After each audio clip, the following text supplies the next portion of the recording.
Assalamualaikum warahmatullahi wabarakatuh. Apa kabar kalian semua? Semoga Allah selalu memberikan kesehatan dan juga rezeki yang melimpah untuk kita semua. Amin, amin ya rabbal alamin. Bantu channel kami dengan cara subscribe dan semoga kisah ini bisa bermanfaat untuk kita semua. Kisah seorang laki-laki meninggal mengeluarkan darah terus-menerus. Kisah yang ingin saya ceritakan mengenai satu jenazah yang bagi saya cukup aneh. Darah tidak henti-hentinya keluar dari seluruh tubuhnya, tidak tahu kenapa. Tapi dari sejak Farhan meninggal dunia, darah tidak berhenti keluar dari tubuhnya. Farhan meninggal dunia karena sakit, bukan karena kecelakaan ataupun yang lainnya. Dokter pun memberitahu tidak ada penyakit yang bisa menyebabkan jenazahnya berdarah sampai seperti itu. Apa yang sudah terjadi kepada Farhan? Kisah tersebut terjadi beberapa tahun yang lalu di sebuah tempat yang tidak bisa saya ceritakan. Farhan adalah seorang laki-laki parubaya meninggal dunia ketika berumur 50 tahun. Dan semasa hidupnya, Farhan tergolong sebagai orang yang kaya. Dia adalah seorang pejabat yang sangat dicintai oleh semua orang. Farhan memiliki beberapa anak. Beliau meninggal dunia di rumahnya pada pukul 8:30 malam karena sakit biasa. Tapi dokter pun tidak tahu penyakit apa yang dihadapinya. Namun yang menimbulkan pertanyaan dan kebingungan ialah ketika Farhan baru saja mengembuskan nafas yang terakhir, tiba-tiba saja darah mulai keluar dari seluruh tubuhnya, khususnya dari mulut, telinga, hidung, mata, dan celah-celah kuku. Awalnya sedikit, tapi makin lama semakin banyak sampai mayat itu dipenuhi dengan darah. Darah itu pun tidak putus-putusnya keluar, cukup mengerikan dan menyedihkan. Karena melihat jenazah ayahnya itu yang sangat aneh, anak Farhan pergi ke rumah saya. Waktu itu kira-kira pukul 11 malam. Kebetulan juga anak Farhan itu murid saya yang memang saya sangat kenal. Dalam keadaan yang sedih bercampur panik, dia berkata, "Ustadz, ayah saya meninggal dunia. Ustadz bisa tolong saya?" "Boleh, tapi kenapa? Ada masalah apa?" "Jenazah ayah saya sangat aneh, Ustadz. Saya sangat berharap Ustadz bisa menolong kami," kata anak Farhan. Bagaimanapun saat itu, dia tidak ceritakan kepada saya apa yang terjadi pada jenazah ayahnya itu. Saya pun pergi ke rumahnya, dan ketika sampai di rumahnya, baru dia ceritakan apa yang sebenarnya terjadi. Kemudian saya pergi ke tempat jenazah Farhan diletakkan, dan Masya Allah, saya melihat seluruh tubuh jenazah Farhan penuh dengan darah.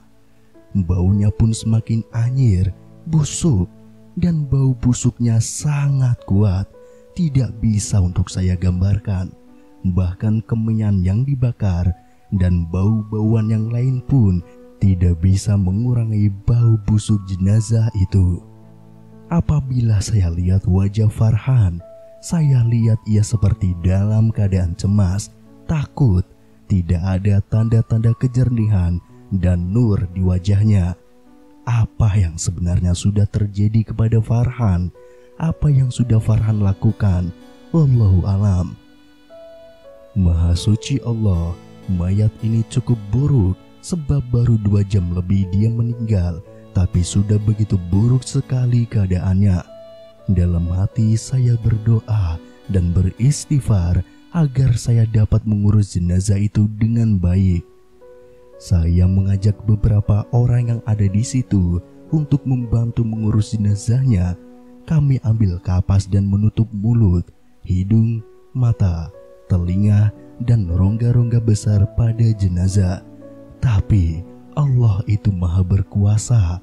kapas itu tidak mampu menahan darah yang keluar. Baru beberapa saat kapas itu sudah basah dengan darah dan kemudian diganti dengan kapas yang lain. Darah meleleh keluar dari rongga-rongga tadi, mengalir hingga ke kain dan tikar tempat kami membaringkan jenazah itu menjadi merah. Tidak tahu sudah berapa banyak kapas yang kami gunakan, tapi tidak jadi masalah. Allah juga yang menentukan. Tidak cukup dengan darah, yang tambah menyedihkan untuk saya ialah muka dan kulit seluruh tubuh jenazah Farhan tiba-tiba keluar sesuatu yang berlendir dan ada benjolan-benjolan di muka dan badannya. Benjolan-benjolan itu kecil, mengeluarkan nanah dan busuk baunya. Makin lama benjolan-benjolan itu semakin banyak, hingga tidak keterlaluan kalau saya katakan di sini wajah jenazah tersebut sudah tidak menyerupai wajah manusia lagi. Melihat keadaan mayat yang seperti itu, saya pun mengatakan kepada semua keluarga Farhan untuk segera mengkebumikan jenazah ini. Kita harus kebumikan jenazah ini malam ini juga. Mereka setuju. Selain ada 2 orang yang membantu saya mengurus jenazah itu, 3 orang anak Farhan juga menolong saya mengurusi jenazah bapaknya. Tapi sedih, satu persatu anak Farhan itu pingsan karena tidak sanggup melihat keadaan jenazah bapak mereka itu. Akhirnya tetaplah saya dan 2 orang lain yang mengurus jenazah Farhan. Saat sedang dikafani, kain kafan itu yang baru saja dipasang langsung berubah warna menjadi merah dan saya mengambil keputusan untuk membalut jenazah Farhan dengan plastik alas meja yang berwarna putih.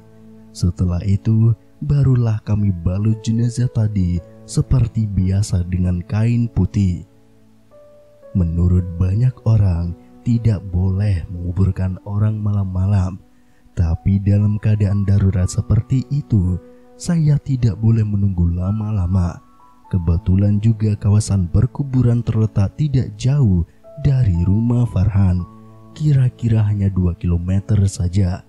Jadi kami pun mencari lampu. Di waktu dini hari yang gelap dan dingin itu, kami jalan di area pemakaman. Kami mulai menguburkan jenazah Farhan itu kira-kira pukul 1:30 pagi dan tidak banyak orang yang ikut melayat.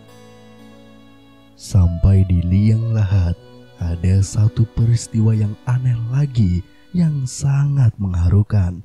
Kuburannya dipenuhi dengan air. Air itu seperti air biasa, tapi tidak putus-putusnya keluar dari celah bumi. Ini memang aneh, sebab hari itu tidak turun hujan.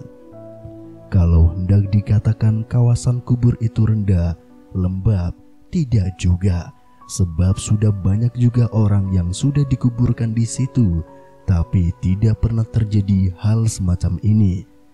Melihat semua orang dalam keadaan risau, kami mengambil keputusan untuk menguburkan juga jenazah itu dalam keadaan ia ditenggelami air. Menyedihkan, apabila jenazah itu masuk ke dalam air, maka air itu berubah menjadi merah bercampur dengan darah, anyir, dan busuk. Makin lama warna air itu makin merah. Beruntung waktu itu dini hari, orang yang datang ke pemakaman tidak banyak, jadi sedikit yang melihat keanehan ini. Kami pun menguburkan jenazah tadi dan kemudian ditutup dengan papan. Setelah selesai semuanya, selanjutnya didoakan. Setelahnya, saya dan semua orang yang ikut menguburkan kembali ke rumah masing-masing.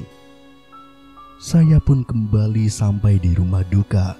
Sesampainya di rumah duka, saya diceritakan oleh anak Farhan yang mungkin menjadi penyebab jenazah ayahnya seperti itu. Mereka bercerita, Pada saat ayahnya dulu mencalonkan diri sebagai calon legislatif, dia dikenal para warga sebagai orang yang baik dan juga senang memberi sumbangan kepada warga yang kurang mampu. Namun dengan persyaratan harus memilih dirinya agar dirinya terpilih menjadi DPR di wilayah tersebut.